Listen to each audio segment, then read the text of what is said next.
When we talk about the asset class of fine art, most of the value is held in this space that's called post-war contemporary.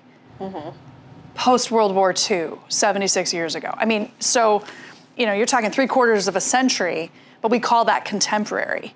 And I think that, it's interesting listening to your perspective talking about what's coming next. Like there's a new contemporary phase that's coming online now that is driven by very different factors, but has some of those same similarities in terms of what really initiated that period.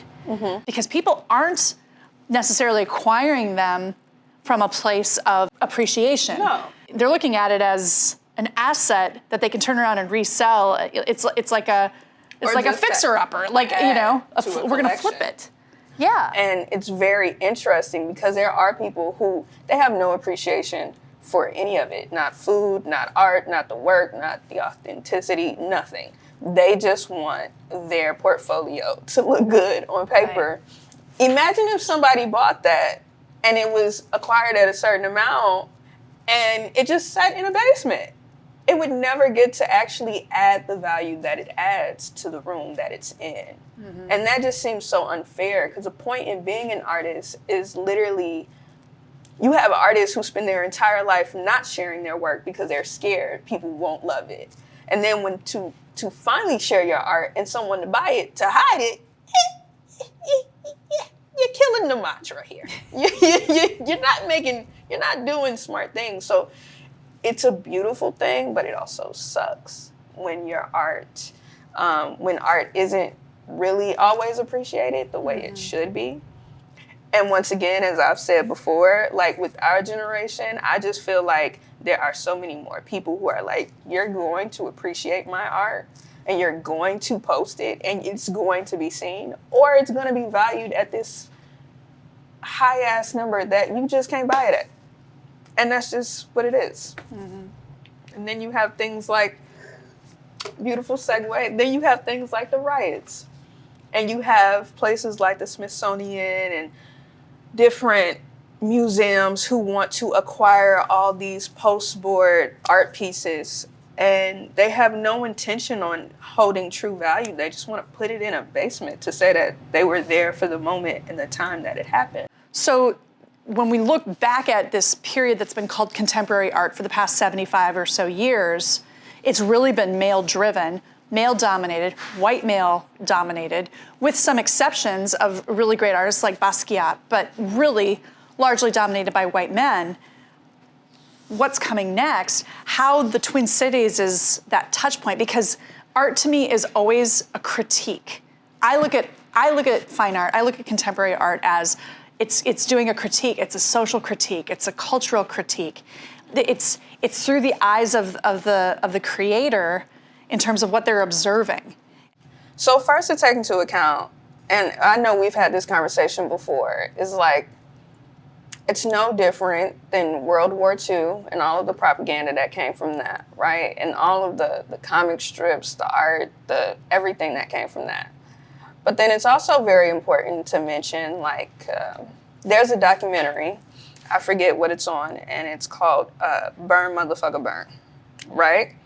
It's a very beautiful documentary, and it is a showing of how history is repeating itself, actually. Like every 30 years, you have this massive blow up of the culture shifting, something tragically happening to someone black or brown, and how it changes everything. So when you say it's a critique, it is very much a critique on the current time that people are living in.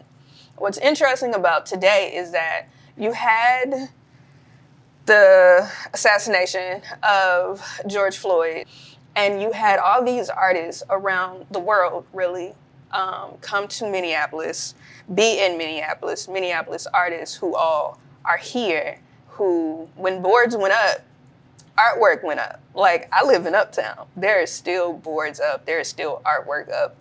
And you have all this just beauty that came from a tragedy. And then you have big museums who are like, hey, we want to acquire that. And the thing, again, as I was saying earlier, that I love about my generation is that they're just like, no, we don't want to share our artwork. We don't want to give it to you just because you're the Smithsonian or you're a National Museum or you're this or you're that. Because, I mean, the reality is, I mean, Guerrilla Girls was here a few years ago and did a project where they found, over 1,000 pieces in the basement of the Walker that had never been shown. And so when you have all of that happening and you have a whole thing of people who are seeing that, where artwork is going today or tomorrow or in the next 5 minutes is very simple. It's all about ownership, and it's all about, we've been using this word a lot, but the authenticity of like where it belongs. Because now it's not just about, oh, I want to be an artist who's well-known and well-rounded. Now it's about like, nah, I'm not my ancestors. I'm not my grandma and grandpa. I don't need a certain person or institution to validate my artwork. Like back then, the saloon and all of that, you know, pre-post-war, all of that, they needed that to validate their artwork, to validate them being an artist. You don't need that today. Today, if you want to be an artist, you're an artist. You want to call yourself creative? You want to be a director? You are all the things you want to be. And no one needs to validate that. And when it comes to the artwork that's going to be coming and going and continuously being made at this point, it's gonna be harder for institutions to acquire artwork that they really see value in, because now it's going to be more about, why do you want my artwork? And what's the ownership looking like? And how do I know that my artwork is safe with you? Because if it's not, you can't have it. It's gonna stay in my living room. Even after I die, I will have, what's the artist who was at an auction and then it sold and then it shredded?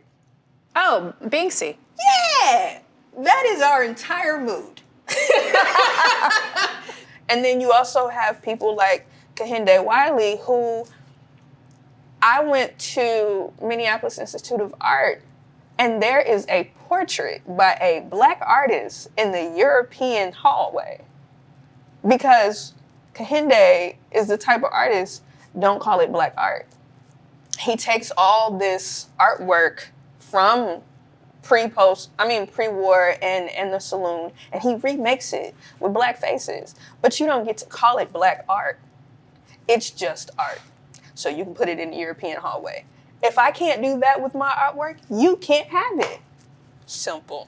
I think that's another really important thing for me, to make sure that it has purpose and have meaning. And it, you know, like coming back to what the, you know, because we're the epicenter of the riot and George Floyd and all of that, you know, like it's really, it's our calling to kind of like, okay, how are you going to make that change? You know, like I can't go out there and rescue the world, but I'm hoping that these small changes and these small like ways that we do our business will kind of have a ripple effect, and things you'll start to really see like changes and bigger changes, and kind of get people to think differently. And yet here you are, you have 2 businesses, you're starting a 3rd restaurant, and it's going to have this real exceptional experience that you're building around it. What are you inspired by right now? What's exciting to you? Like, what's coming? There's so many inspirations, but I think for me, it's like, you know, just hopeful. You know, you're hoping that, you know, because you are surrounded by a lot of these things that are sad, you know, like a lot of my favorite restaurants I can't go back to, you know, and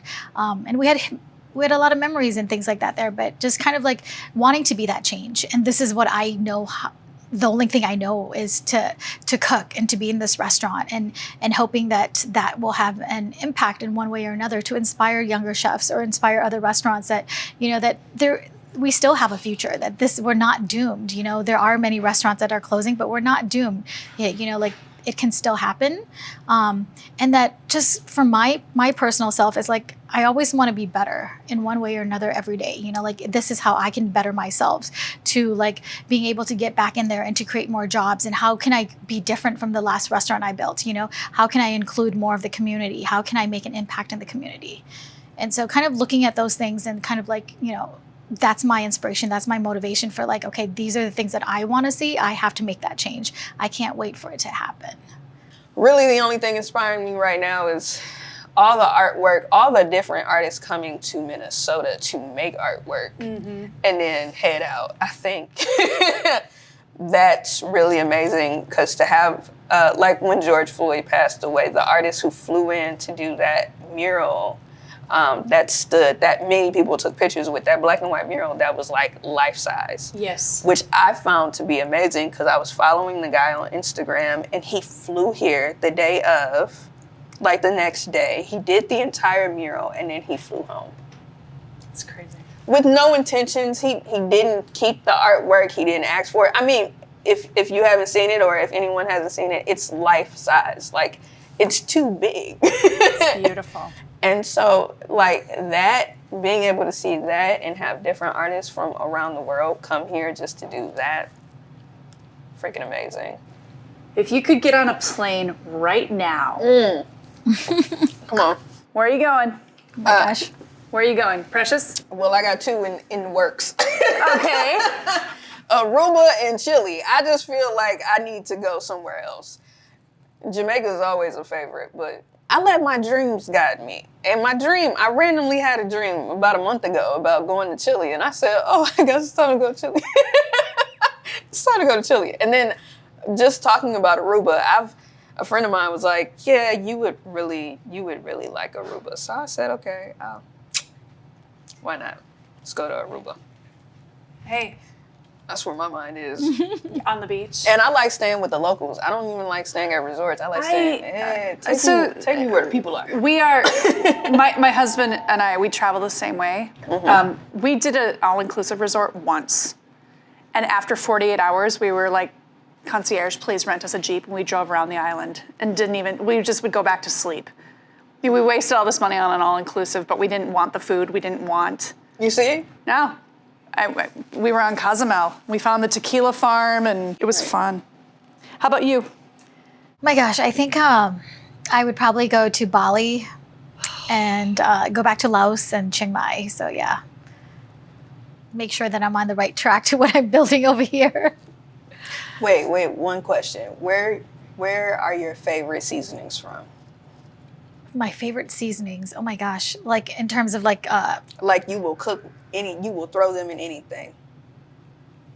it has to be like my Bengali box of spice that it has like my cumin, coriander, turmeric, and like it has to have like, you know, the chili powder. But cilantro root has been in my cooking a lot right now, and I know it's impossible to find, but you can, you know, like you can go to the Hmong market and you could just buy a whole bunch and freeze it so you can have it. But yeah, I mean, you would never think, you know, why cilantro roots, but that's where all the flavor is, and you know, like it just adds another depth of flavor to your food. But yeah, as long as I have my box of cumin, coriander, and turmeric powder, I can probably do anything with it. It's either going to be Nairobi or Bangkok. Because if I go to Nairobi, I can see my friend Sarah. And there is the contemporary art scene, especially with women artists in Nairobi, is really exciting right now. And then Bangkok, Dr. Lakeisha Ransom is my friend and former colleague who is teaching at a university over there right now. And she has been an Alice Riot supporter since day one. She likes to send me pictures from Bangkok where she's wearing one of our scarves. And it's just incredible. Ladies, thank you. This was terrific.